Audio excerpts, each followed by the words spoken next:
ሰላም ቤተሰቦቼ እንዴት ናችሁ? ዛሬ እንድንነጋገር የምፈልገው 10 የህይወት እውነታዎችን ነው።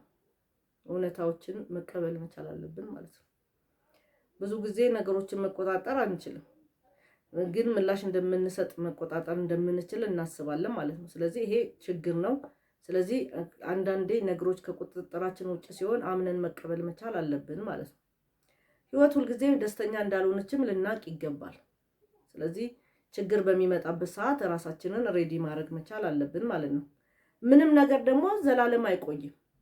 ይሄንን ማመን መቻል አለብን። የተቻለንን ማድረግ እንችላለን እና አሁን መውደቅ እንችላለን፣ መልሰን ደግሞ መነሳት እንችላለን። ስንወድቅ በዛው ወድቀን እንደቀረን ማሰብ መቻል የለብንም ማለት ነው።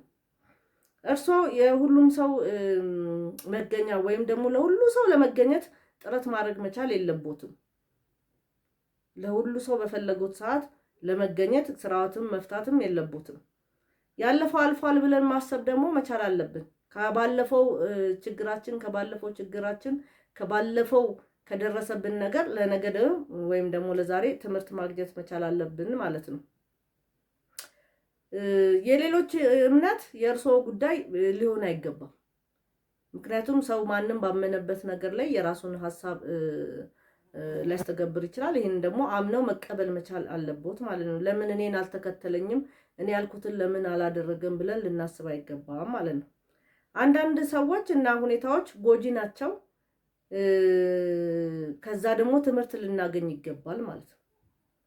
ሌላው ማታለልና ጨዋታዎችን በሙያችን ላይ ደግሞ እምነት ላይ ጥል ስለሚችል አንዳንዴ እሱ እኮ ቀልደኛ ነው፣ እሱ እኮ ምን ስራ ይችላል፣ ማፌዝ ነው የሚችለው እንዳንባል ጥንቃቄ ማድረግ መቻል አለብን። መምረጥ የማንችለውን ብዙ ነገሮችን ለመምረጥ መሞከር ጥሩ አይደለም ማለት ነው። መምረጥ የምንችለውን ብቻ ነው መምረጥ የምንችለው። ስለዚህ እነዚህን ነገሮች ማስተካከል መቻል አለብን። ቤተሰቦቼ አመሰግናለሁ። መልካም ጊዜ